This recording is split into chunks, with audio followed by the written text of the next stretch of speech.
Yeah, have that career goal, but enjoy the journey. Remember, you've got to excel at the role you're in before you're going to earn the right to start to get the nice stuff. So always excel in the role you're in, look ahead to the next role. How can you start taking on parts of the next role? Because the easiest way to get promoted is to turn around and go, well, I'm already doing that role, and be seen for it.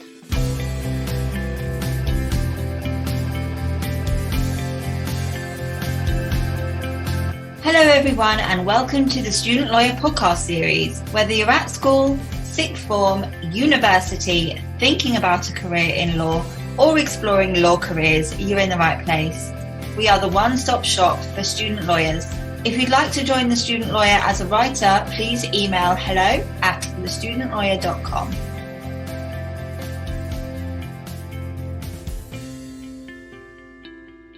This episode is sponsored by the University of Law. The University of Law offers a range of undergraduate and postgraduate courses and master's degrees alongside an award-winning pro bono clinic, so you can build up your legal experience while studying. And their experienced career service will enable you to put your best foot forward when launching your legal career. The courses are employment focused and based on real legal practice, so you'll be better prepared for the workplace. Part-time and online study options are available so you can work and study at the same time. Click the link in the description box of the podcast to find out more about the courses on offer.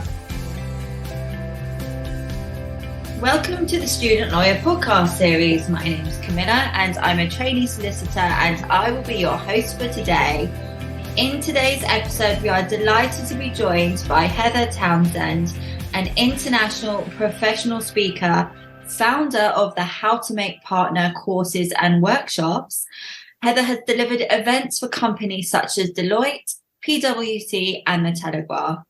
Heather is also the best-selling author of 5 books, including How to Make Partner and Still Have a Life and Poised for Partnership, and an FT published author for the Financial Times Guide for Business Networking. In today's episode, we're going to be covering topics such as tips for our student and junior lawyer listeners about how you can progress in your careers.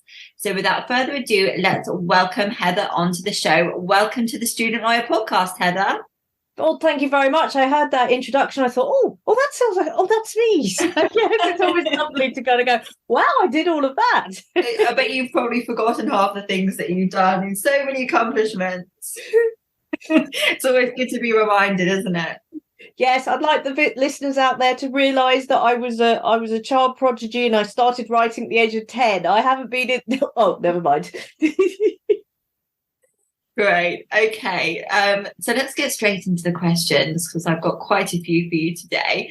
I wondered if you could perhaps start off by telling us a bit more about your How to Partner books and courses, and explain who your clients are and how you help them. Absolutely. So what many of your listeners will realise is that they've had a fight to get the right A-levels. They've then had a fight to get on the right degree, unless they've done the IELTS route. They've then had a fight to get their training contract, the fight for law school training contract, fight to get into the right seat, all of this sort of stuff. And at that point, when you get to that point in your career, you probably think it is about your technical skills. And particularly when you sit there in a room and you're with the expert, as they tell their clients, who the clients have gone to because they are the expert, and you hear that they are the expert, you hear senior lawyers senior lawyers never rate somebody else's leadership, managerial, commercial, business skills. It's all about, they're a great lawyer. Normally there's a swear word in that, but I can't swear this early on in your podcast. And so what happens in law, but not just in law, in accountancy and consultancy that we do a lot of work with, is that this thing called technical skills gets prized. And then the other thing is, it's a bit of a shock, but you come into law and you go to one of the really big firms, you're like, yeah, you've got to put down 7, 8 billable hours a day. And I'm thinking, when do these people sleep? When do they do their admin? When do they do their training? So suddenly you realise you're getting told technical skills are great, billable hour is great. And then people wonder why, as they get more senior into their career, that their career is not moving forward. And this is where we come in. You talk about it as we're helping people get the well-rounded skills in order to progress their career. Because actually, to go to solicitor, yeah, it is about technical skills. To go to associate, you need to starting your journey to manage people, which means you've got different calls on your time. As soon as you get to about associate level, it's less about your ability to how well you can draft, how well you know the law. You get to senior associate and you're routinely expected to be able to win work from existing clients, project manage big deals. You get to partner and you're expected to grow a business. And if you notice in those last three things, I'm not talking about your ability to bill, I'm not talking about your technical skills, but that will be the conversation and culture around you. And what we do is very much, we help people make partner. When they get there, stay there. And for us, we're not going to teach you to be a good lawyer. You've got that in spades around you. You've got loads of people talking. We will help you get the other skills, the bit that take you from this great lawyer into the well-rounded professional that people will realize are ready for the associate role, the senior associate role, and then the partner role. Yeah, I think that's really interesting. I mean, I have heard before that technical skills are just kind of a given, and it's everything else around it that actually makes the big impact. So I think that's great. And so when do you think the right time is for junior lawyers to start thinking about partnership if that's their end goal? The reality is a lot of people go into law because they are ambitious. You think about the people around you, they are all they're all like really intelligent. They've been to this university, that university, got this grade, all of this. Everyone around you is often highly intelligent, highly ambitious. And I know a lot of people, when they walk through the front door of their first law firm job, they look up at the managing partner and go, I'm after your place. And maybe that's a bit of a caricature, but a lot of people are straight in there with going, right, I want to move forward. It's all about making it to the top. So I'm not going to chastise somebody if they're thinking right at the very beginning of their career, I want to make partner. Neither am I going to chastise anyone who's going, well, actually, I want to enjoy the journey. I want to take it at my own pace. Actually, it might be right for me to go into industry. It might be right for me to stop at senior associate. Actually, what is really important, it's not about the destination. It's about enjoying the journey. And I think we forget that. We forget that when you're happy, you'll do better work. And actually, you'll perform better and your career will go further. But too often, I see people make themselves really unhappy because of I have to. And I think the most important thing for any junior lawyer listening to this is to really think about, how can I enjoy the journey? Now, I know as a junior lawyer, there is this real tension between I've done this amount of years of study, I was probably top of my class, and now you want me to do the equivalent of photocopying. You want me to put all the court bundles together. You want me to proofread this document. But I thought I was going to be in that courtroom, exchanging witty repartee with the other counsel and all of that sort of stuff. And I think what we have to remember is that's what you see on TV dramas. What we have to remember is that it's important to really, right from the very start of your career, understand the context you're operating in. So you might be thinking, I'm just researching this precedent, but actually, how does that link to the wider piece of work? How does that link to what the client's wanting? How does that link to this? And I think the first thing I want to tell you is not necessarily to stick a goal on where you want to be at, but to stick a goal of actually really understanding how does your work connect with the matter, with also what the client's doing.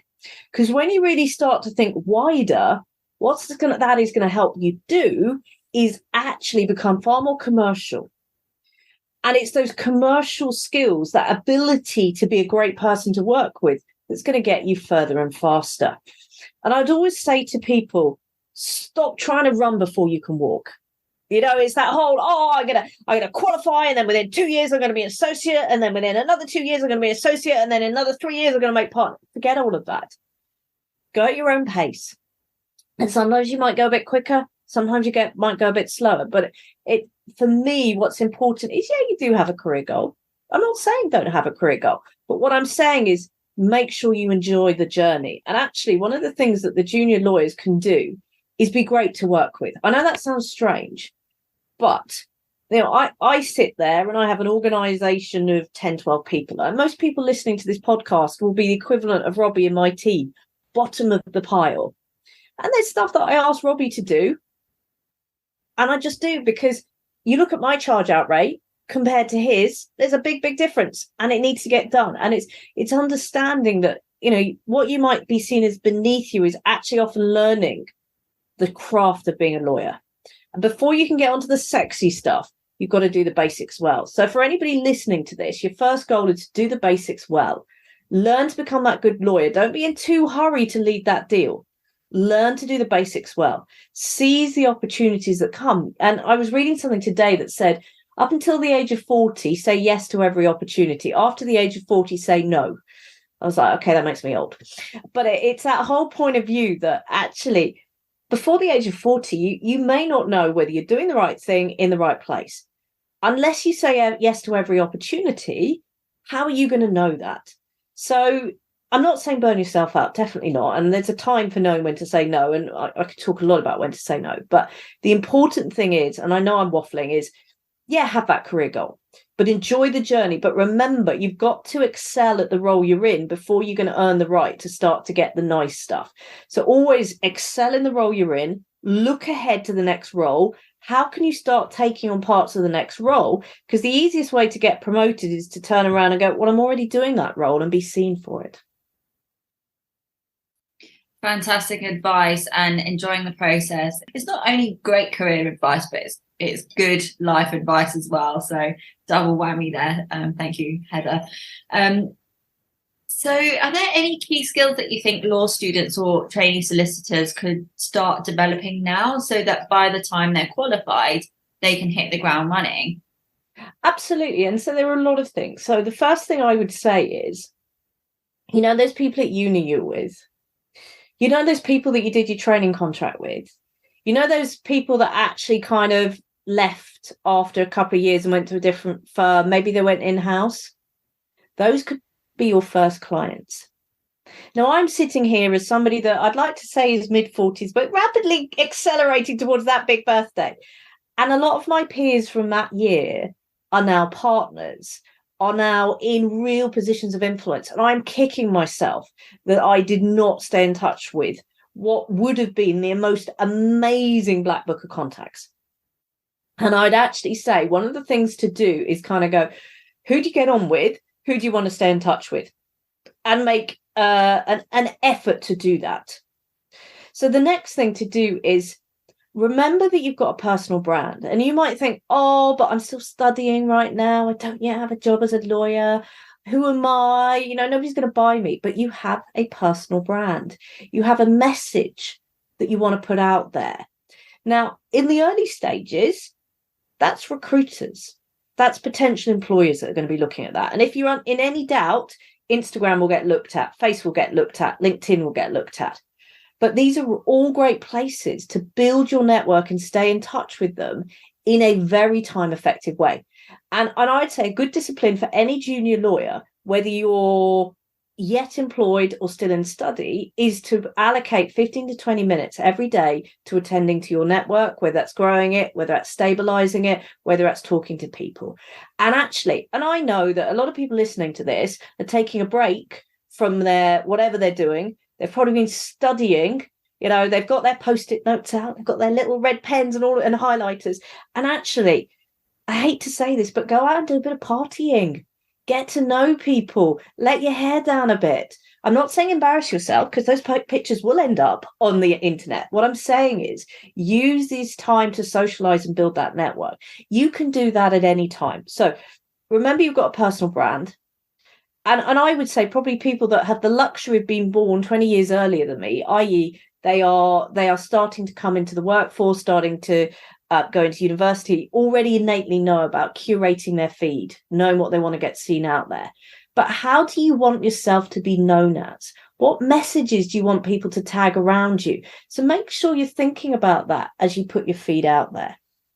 So we've talked about network. We've talked about managing your image. Another thing you could do right now is build your commercial awareness. So I'm not saying that you watch The Apprentice, because let's be honest, that's a reality show. That is, I gave up after series 2 when I realized it was no longer about leadership development. But actually start having conversations about what is happening in the world of business. Be curious. Pick up the Financial Times. If you're wanting to go into corporate law, the Financial Times, The Economist, start reading around, find subjects to follow. What you're trying to do is build a level of knowledge outside of the law. The temptation for any student right now is, I need to pass my law exams, I need to pass my whatever. Actually, the more that you can be curious, the more that you can actually understand. So what is the impact of interest rates going up? Why have we suddenly got PE houses rationalizing their portfolio because the interest rate's going up? Build that level of knowledge. That will serve you very, very well. Now, if the area of you want to go into is more consumer, private client related, well, think about your people skills. Can you volunteer to pick up some counselling skills? Can you volunteer to do some roles at university or at law school where you are able to talk with people, where you're able to do some pro bono work? Of course, being able to deal with anyone is a great skill, whatever part of the law you're going into. But these are all opportunities to build those skill sets now, which when you get to that interview, you can talk about, why do you want to go into family law? Well, this was my history. So what I've actually done is to build this, this, and this, because I'm looking forward to getting it. That makes a huge difference to someone going, well, I don't know, I wanted to do it, really. Brilliant advice again, Heather. I really liked your networking tip about spending just, a few minutes every day attending to your network. I think that's great. And I'm definitely going to implement that, because even, I'm only 4 months into my training contract, but business development is already, a part of my role. And so it's something that I wish I'd started a little bit earlier, but yeah, I'm going to implement that. So thank you so much for sharing. And what do you think that junior lawyers or trainees can do to stand out and grow their profile early on in their careers? I know you've sort of touched on this already, but I wondered if you could expand. This is a really difficult question, because when you're with the best of the best, it's really difficult to stand out, isn't it? So what you've got to realise is that you're amongst a whole lot of people who are getting 4 A's at A-level, going to Oxford, Bristol, Cambridge, whatever, isn't going to make a difference.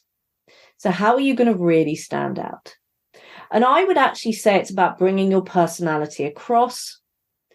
And I would also say it's very tempting, and I see it now, and I see it when I see lawyers go onto LinkedIn, and I get this very legal, rational, whatever.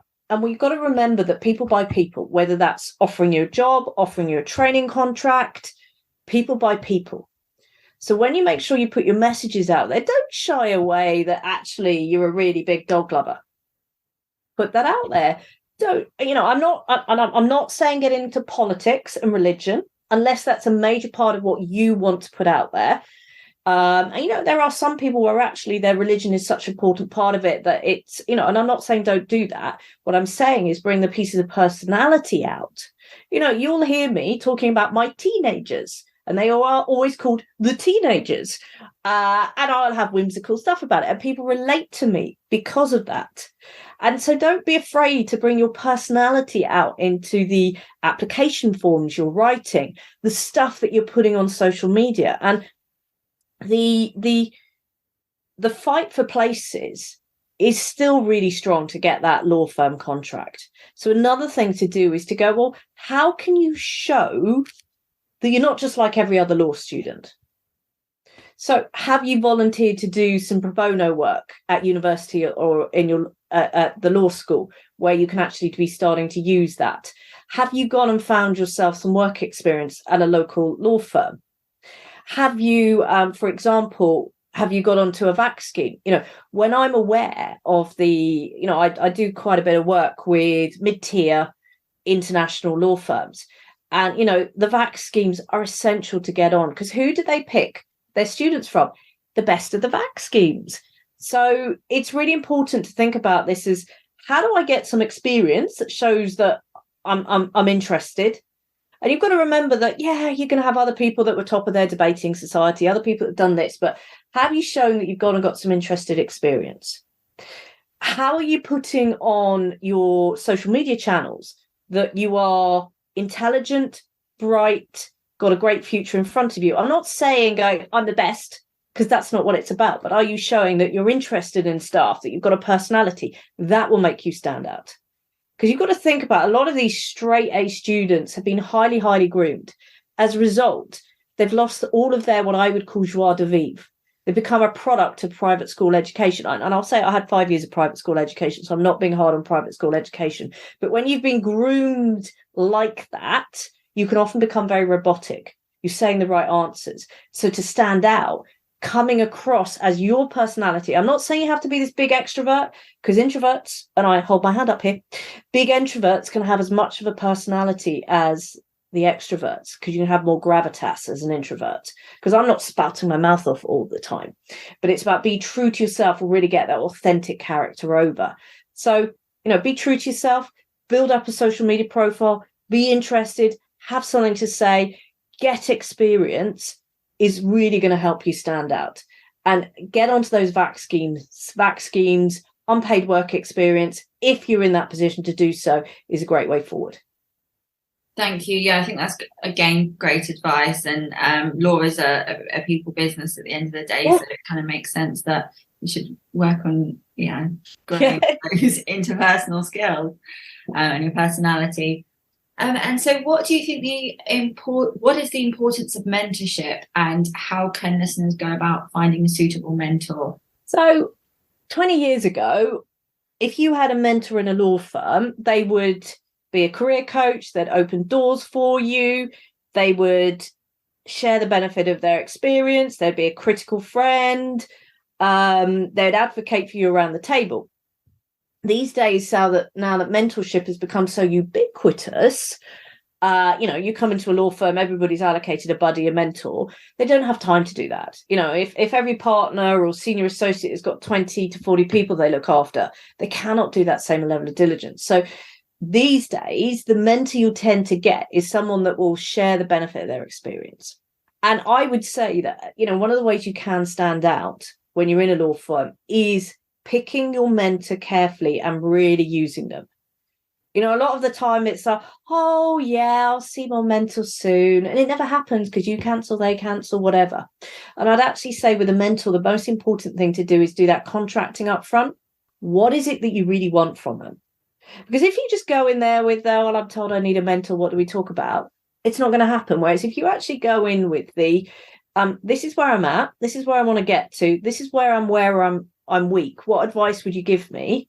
This is what I'd like from you. Are you okay with that? You're going to get far more value out of that conversation. Because what you're actually trying to do as a junior lawyer is potentially have one or two mentors for you.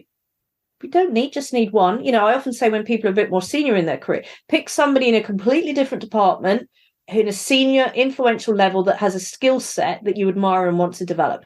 So, for example, if you're in a very property-based law firm and you're not in property, you want a partner in property.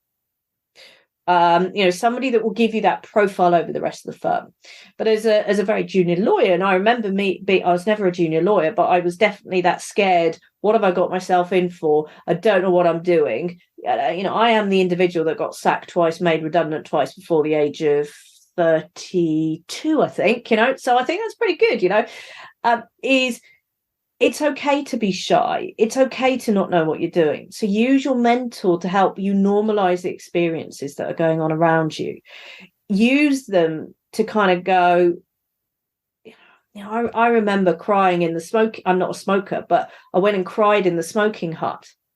And it was about once a week with my first job. And you know what? If I'd had a mentor and used them properly, I could have normalized a lot. I could have taken a lot of the anxiety out of it. So really look at, where do you have gaps? Now, you might not realize those gaps. So you may be kind of going, I need some feedback. What is it I need to do? But where do you have gaps? What are you afraid of? What are you scared of? Use your mentor to help you with that. There's so many things that happened in my first and second kind of roles that were just wrong. And if I'd had a really good mentor, they they could have told me, you don't have to be the best, Heather. You don't have to have all the answers. It's okay to be vulnerable. That would have made such a difference. But instead, I thought I had to know all the answers. And so I became very, very shy. And so I got labelled as arrogant and not a people person. Funny enough, I've only spent the last 20 years coaching people, but I'm not a people person according to them. So almost to summarise, my key thing is, one, get a mentor. They don't need to be in your firm, but get someone that you trust. 2, use them to normalise your experiences when you're freshing into the workforce. Use them to really ask the questions like, how do I prove myself on the job? What is really expected of a junior lawyer? How do I really shine? Ask these questions and don't be afraid to. And then use them to get feedback. This happened. I did this. What should I do next? What would I? And really use them as your secret career weapon. Because if a mentor likes you and a mentor sees your potential, they will open doors for you. You'll get that secondment you wanted. You'll get that future. You'll qualify into the seat you wanted and all of this sort of stuff. So absolutely get a mentor, use them. Very well said. And it's a great time to also plug our mentorship scheme. We've got a student lawyer mentorship scheme, and I will leave details to the scheme in the show notes of the podcast, so you can go and check out I don't think the application cycle is open now, but it should be open at some point next year. So go and check that out if you haven't already. I wondered, so my next question really is about, when will a lawyer know that it's the right time for them to make a bid for partnership, and when they feel that they are ready? How do you actually become partner? Right. See it in the newspaper, the job section of the... You do go, right, I'm ready. So I think the first thing to realise, and a lot of people see partner as another promotion. The first thing to realise is making partner is not a promotion. Making partner, on the day that you're made partner, you'll resign and become self-employed. You'll get a P45.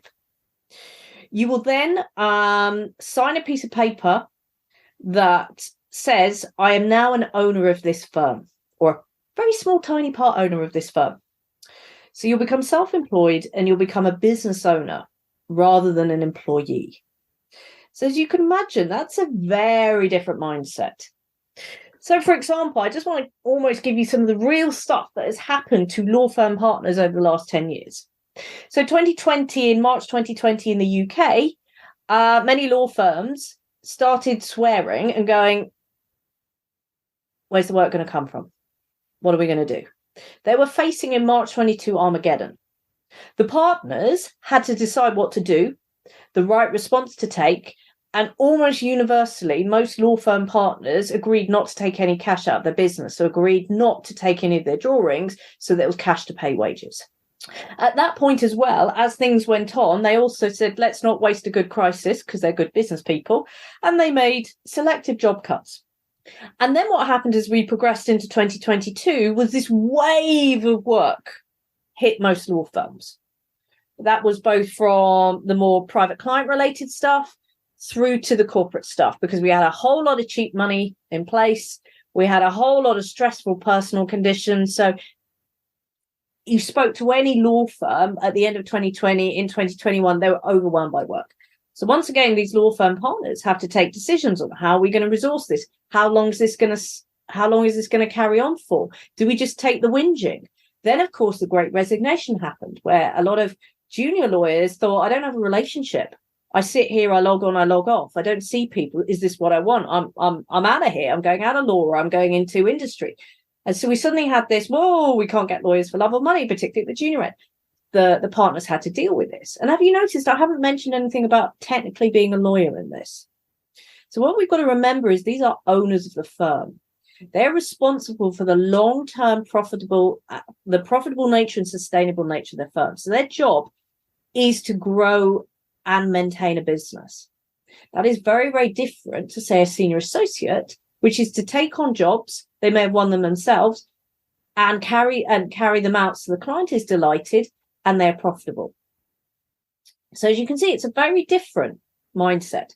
So how do you know you're ready for partner? Well, first and foremost, you'll be acting, thinking and feeling like you're a partner. So at this stage, you'll be talking about the firm rather than your clients. You will have most of your work coming directly to you. You will not have that being fed to you. You'll be driving your own development. You won't be waiting for the firm to put you onto that course to move forward. You'll have taken responsibility for your own development. You won't be taking on any work. You won't be sitting on work to get your billable time up. You'll be really factoring in, how can we deliver this more efficiently and more effectively? So I've just been working with two partners in a well-known London law firm. And we've been putting a business case and a personal case for partnership. And this is what every lawyer needs to say when they get, because you've got to think it's a due diligence. You are investing into a business.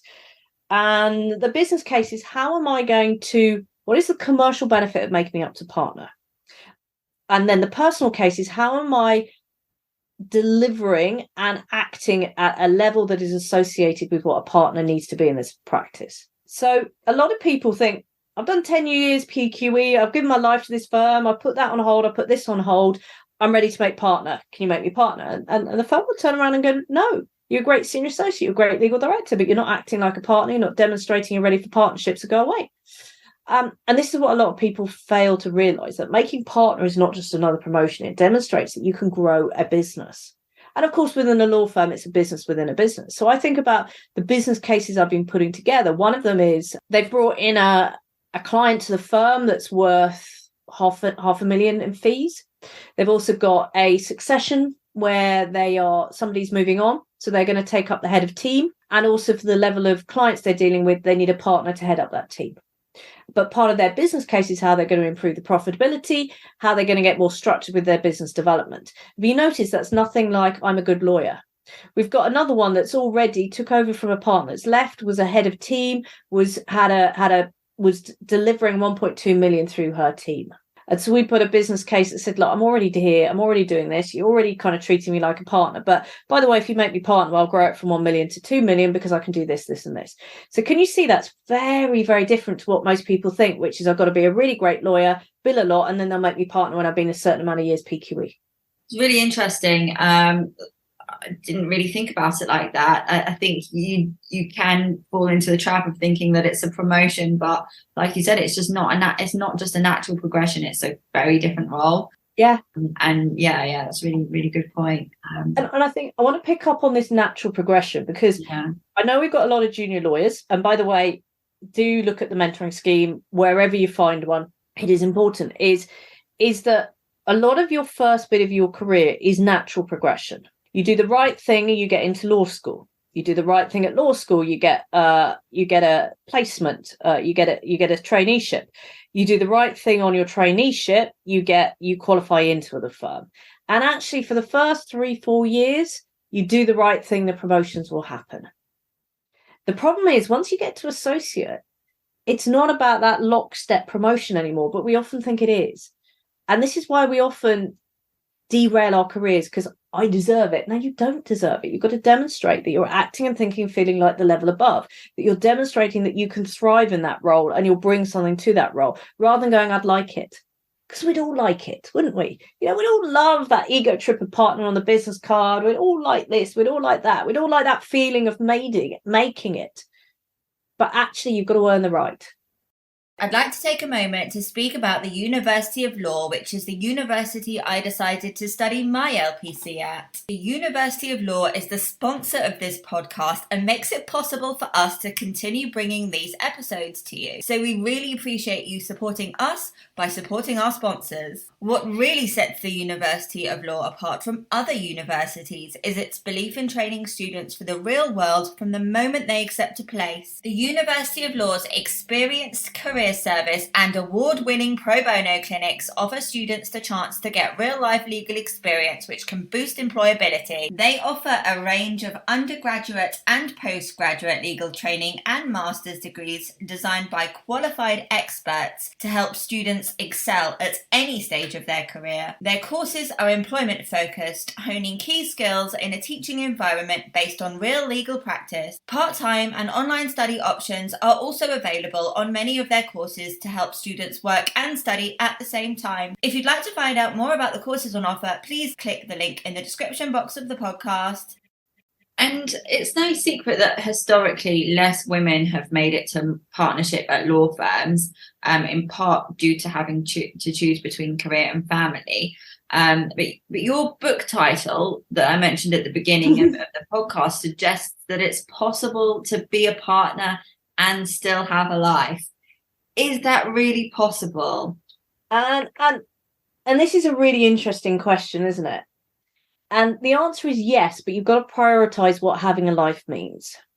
All too often, we don't take conscious choices. And we have to take conscious choices. So the reality is, there's two reasons why women don't make it up to partnership in the same volume as men. We look at the law and we actually know there's more female lawyers entering at the junior end, but there's less popping out at the senior end. Some of this is structural, that we can whinge and complain about, but it is what it is. And some of this, actually the pandemic has helped the career of female lawyers more than anything else in probably the last 50 years. Because of the ability to work more from home, which means that actually you can combine more of the family life and whatever. But let's look at this and take away the emotion. Bear in mind that I have a 16-year-old, virtually 17-year-old and a 15-year-old. And I wish that I could have been having them now with the opportunities that being able to work far more from home. My career would have looked very differently, although I probably would have still got sacked at some point. You've got, the first thing is, we talked about to make partner, you've got to grow a business. You've got to grow a business within a business. You've got to be able to win business. For most of us, that means that we had to get out there and win our own client base. That at the time when you're wanting to spend time with family and hit your billable target, something's got to give. And it's normally that business development, which is part of the reason why it's often harder for women to make it there. We also have got to realize that your partners are looking for a business partner. And when you're looking for a business partner, who are you going to trust? You're going to trust people like us, aren't you? When you've got a lot of practices that are almost 100% male partners, is it any wonder that it's harder for people of colour as well and females to break that ceiling into partnership? And I often say to some of my white male contacts, they just don't know some of the stuff that we've had to deal with. They've never had to think about whether they should let their hair grow grey naturally. I started to grow grey at the age of 17.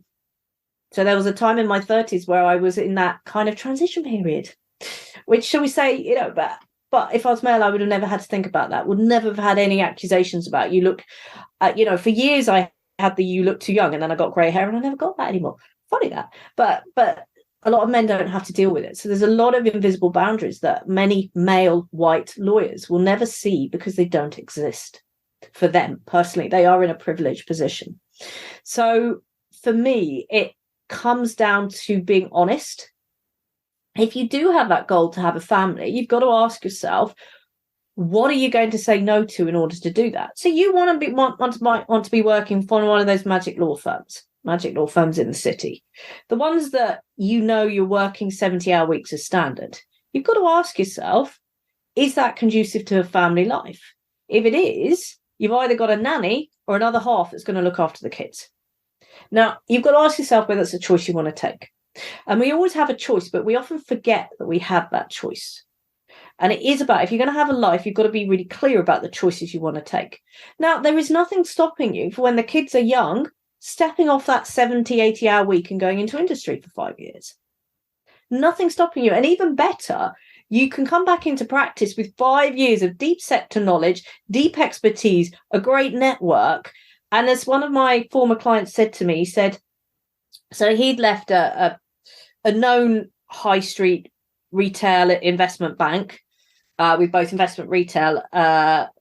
He'd left a law firm as an associate, gone up the ranks to a VP, gone back to the law firm after being the VP as a senior associate. And he said it's far more fun coming back into the law firm as a senior associate with 5 years of being a VP of one of their best customers. So it is, for me, about being really clear about what matters to you. So if you want to do bath time 3 nights a week, what does that mean? What are the implications? What conversations are you going to have? And if someone turns around to you and says, that's not going to work here in this firm, you're going to need to look for another role. But it's about doing it purposefully and taking clear decisions. Because what normally happens is we work so many hours, we don't take clear decisions. We meander into our career, we meander onto the treadmill, and then we get to about 35 and think, hell, what happened? And this is about being really true to yourself and who you want. And then you can have that life. Yeah, I think I heard a quote, I can't remember where it came from, but it's along the lines of, you can have it all, but not at the same time. Yes. So it's prioritizing, planning, and just, like you said, not meandering through, but actually having an actionable plan and sticking to it. Exactly. And, we talk about having a career action plan, the one big focus where you know what you want to achieve career-wise for the next 90 days. And it's part of, and you look, in the book, How to Make Partner Have a Life, we ask you to look at, we go a bit woohoo, but we ask you to look at the roles you want to play, what you see in your future. And, if mother, act or father or active parent, because we've got to remember that we talk about it as women, but actually there are many more fathers that are not wanting to to never see their kids grow up and are wanting to take far more of a 50% or more responsibility for how their children are parented and want to be there and present. And I welcome that. My husband always took equal responsibility. We both went part-time when our two kids were young. And actually, there's been a little bit of a problem with my daughter at school, and we're both texting each other going, can you get her? No, I'm in a meeting. No, let's go to podcast. But, there is that real division between us. So, and I think one of my tips I've got for people, it's very easy as a female to assume the caregiving role, which suddenly means that you find yourself being the one that the school has on speed dial, being the one that always is expected to pick up the kid from nursery if they're ill. Why should you? If you're a lawyer, you're likely to earn just as much as your other half. So have that conversation. Maybe Monday to Wednesday they do it, Tuesday, Thursday, Friday you do it, whatever. But actually, don't take it on yourself that you have to run the home, do the full-time job at work, look after the kids. And less said about World Book Day is all I can say. Thank you, Heather. And as we just draw towards the end of the episode, I've just got one final question for you. So I've been going to networking events again recently, which kind of stopped during the pandemic. And so I feel a bit out of practice. And I wondered if you've got maybe a couple of top tips for business networking that I can implement. Yeah, absolutely. So the first thing is, this will surprise you, is the author of the Financial Times Guide to Business Networking. I hate business networking. So why do I do that? Because what we normally think of business networking is going into a room, meeting a whole lot of strangers, and having to make small talk. Yeah. Your listeners won't realise that I'm 5'2" and really petite. And what that means is that when I go into a room and networking, I'm normally at armpit height. And armpit height of gentlemen that have maybe been out for the day, whatever, is quite not a great place to be, either to catch the eyes or whatever. I've got to that point where I'm struggling to hear low tones with lots of background noise. I'm still 22, just in case your listeners are wondering. And so this just the thought of it fills me with dread. So this is what I do to enjoy those networking events. One, I pick really carefully. Who do I want to meet? How can I make sure they're in the room? It's very rare that you'll find me just networking. I think I go to about 3 or 4 trade shows a year, either because I'm exhibiting or I'm speaking. That's the only amount of physical in the room networking I do. Because I can actually find people far more effectively online and then pick up and have a phone call if I want to later. So the first thing is really know why you're going in that room. Do not feel that you have to get yourself out there, because you don't. Know who you want to meet and why you want to meet. I always then set off with a goal for that event, because otherwise I'll hang around at the corner and I'll just won't do anything. Because it's, your brain is imprinted with the people in authority telling you from a young age, don't talk to strangers. Then suddenly for your business purposes, you need to talk to strangers. That's mucked up. Of course, your brain is mucked up about that. So it's like, right, I set off with a goal of I need to have, say, 3 good conversations, and then I can leave. Now, if I'm enjoying myself and I've had my 3 good conversations, I'll stay a bit longer. But as soon as that wave of fatigue hits me, I know to get out there. I also know to leave when I'm still enjoying it. And that makes a real difference. You know, when you get tired, I don't drink anyway because alcohol and my gut don't mix. But actually, you know, I'd say go carefully on the wine and the alcohol and the beer if it's there. You know, you need to look after yourself. You've got to keep your safety in mind. But have a goal, get the goal done, get the hell out of there. And those are my tips. Thank you, Heather. So that is the end of the episode. You've been brilliant. Thank you so much for joining us on today's episode. You've given some refreshingly honest advice and some great actionable points that and I'm sure the listeners can go away and implement as juniors. So thank you very much for that. But before we let you go, please could you let us know how the listeners can connect with you and find out more about How to Make Partner? Absolutely. Come and find me on LinkedIn. If you search for Heather Townsend, I'll come up at the top of the list. There's a nice smiley photo of me. You'll get the loving grey hair. Or you can find the website, howtomakepartner.com. It really is that simple. Or you can email me, and it's not a difficult email address, heather@heathertownsend.co.uk. I will happily, you know, give you a bit of advice, point you in the right direction. You know, I remember how good people were to me at the start of my career, and I want to return that favour. So please come and connect with me on LinkedIn. Say that you heard me on this podcast, because otherwise I'm like, oh, who are you? So do tell me that, you know, personalise that connection request. You can follow How to Make Partner on Instagram, and so please do so. We are on there. And yeah, that's how I found you actually on Instagram. Yes, I know you are first. Like, I've had a request to be on a podcast. Oh, this is nice through Instagram. So yes, as you know, there's some genuinely helpful stuff out there. We're not a sales organisation. We're very much let's help you. Thank you. And thank you to all the listeners for tuning in to this episode, and we will see you in the next one. Goodbye.